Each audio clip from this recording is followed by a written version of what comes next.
The sleep pod hissed open, and Marcus became aware of weight pressing down on his chest. His eyes snapped open to find Velk's triangular face hovering inches from his own. All four eyes blinking in rapid succession. "Human, you are breathing incorrectly," Velk announced.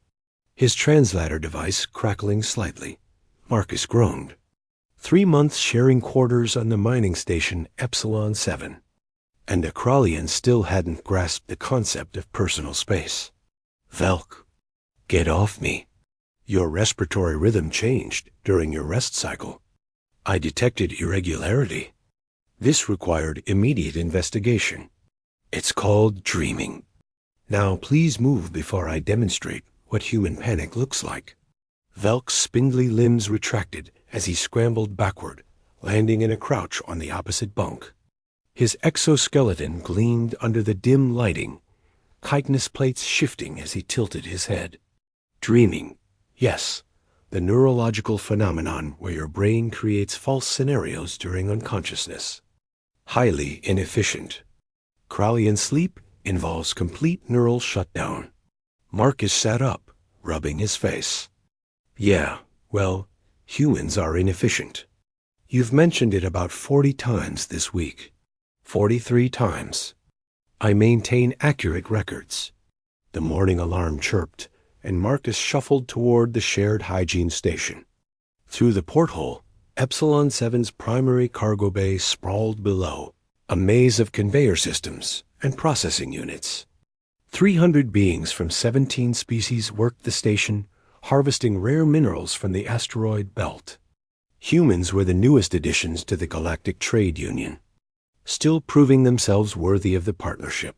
"Station Commander Brell has requested our presence in Bay 6, Velk said, his translator catching up with his clicking mandibles. "There has been an incident." Marcus paused mid-toothbrush. "What kind of incident?" "The briefing will explain. We have 12 minutes." They arrived at Bay 6 to find controlled chaos. Commander Brell, a massive thornback whose species resembled bipedal rhinoceroses, stood before a shattered drilling unit. The machine looked like something had punched through its reinforced housing from the inside. "Marcus, Velk, good." Brell's voice rumbled like distant thunder. "We have a problem." "I can see that," Marcus said, examining the twisted metal. "What hit it?" "Nothing hit it. Something in the asteroid we were processing reacted to our standard extraction protocol. The reaction generated a pulse that fried every piece of equipment in this bay." Brell gestured to darkened control panels.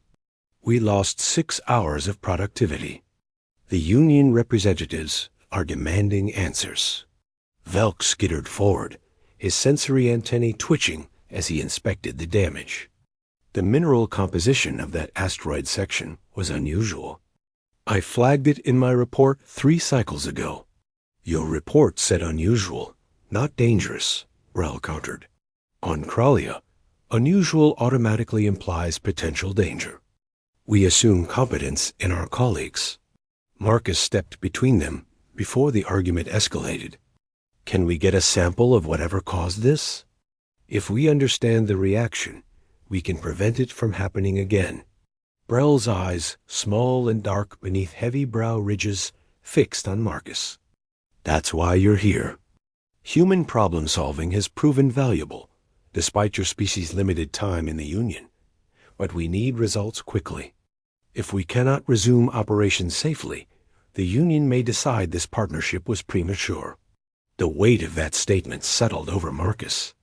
Humanity had fought hard for Union membership, passing countless tests and proving their worth. One disaster could undo years of diplomatic progress. "We'll figure it out," Marcus said, hoping he sounded more confident than he felt. Back in their lab, Marcus and Velk examined the mineral sample under various scanners. The substance glowed faintly, shifting between blue and violet. "The crystalline structure is unlike anything in the Union database," Velk muttered, his 4 eyes trained on separate monitors simultaneously. "It appears to exist in multiple quantum states concurrently." "English, Velk." It is here and not here at the same time. Your language lacks precision for quantum mechanics. Marcus leaned back, thinking. What if the drilling process forced it to choose a state? That sudden collapse could release energy. Possible. But how do we extract it safely?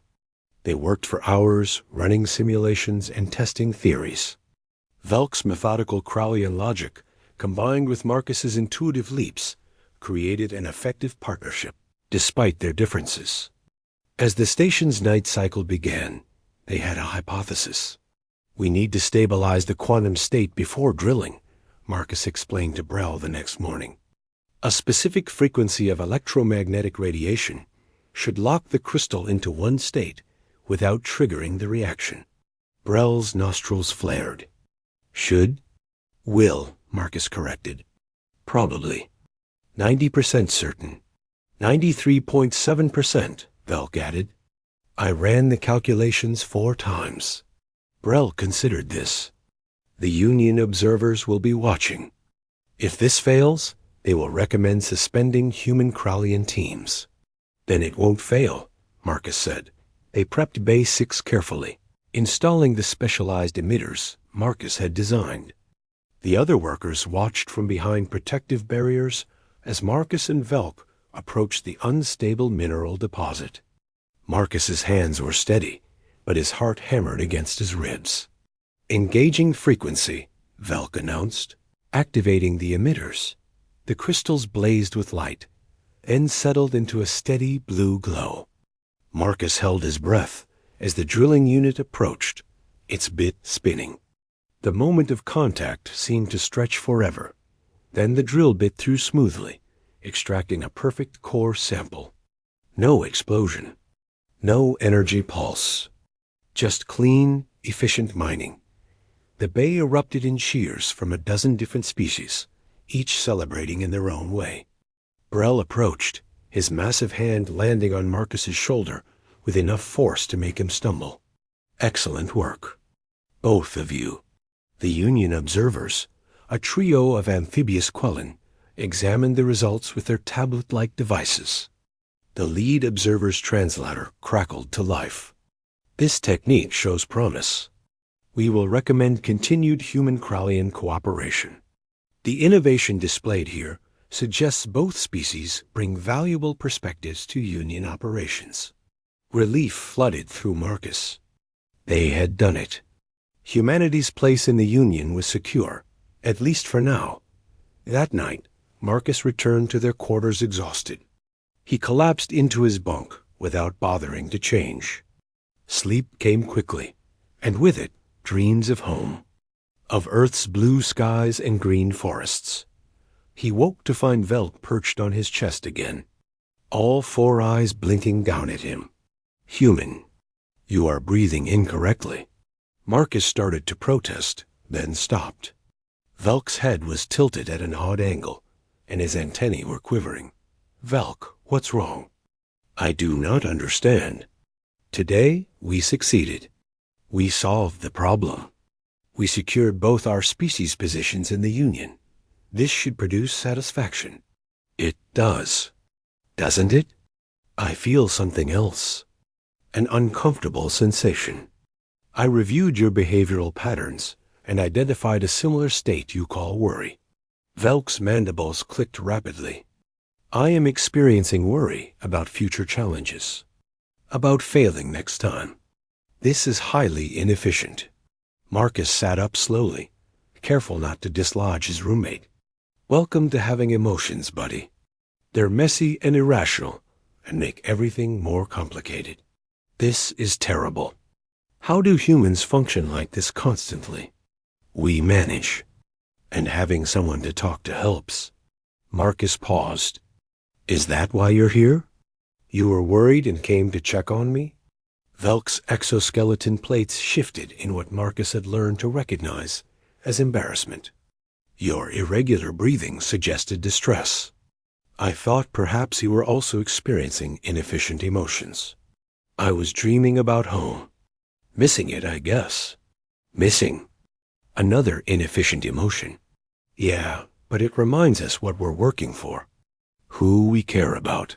They sat in silence for a moment, human and alien, both far from home, both trying to prove their worth among the stars. Velk? Yes, Marcus? Next time you want to talk about emotions, maybe just wake me up normally instead of sitting on my chest. Noted, though I will require detailed instructions on what constitutes normal waking procedures for humans. Marcus laughed, and after a moment, Velk's mandibles clicked in a pattern that might have been laughter too. Outside their porthole, the asteroid belt glittered with possibility.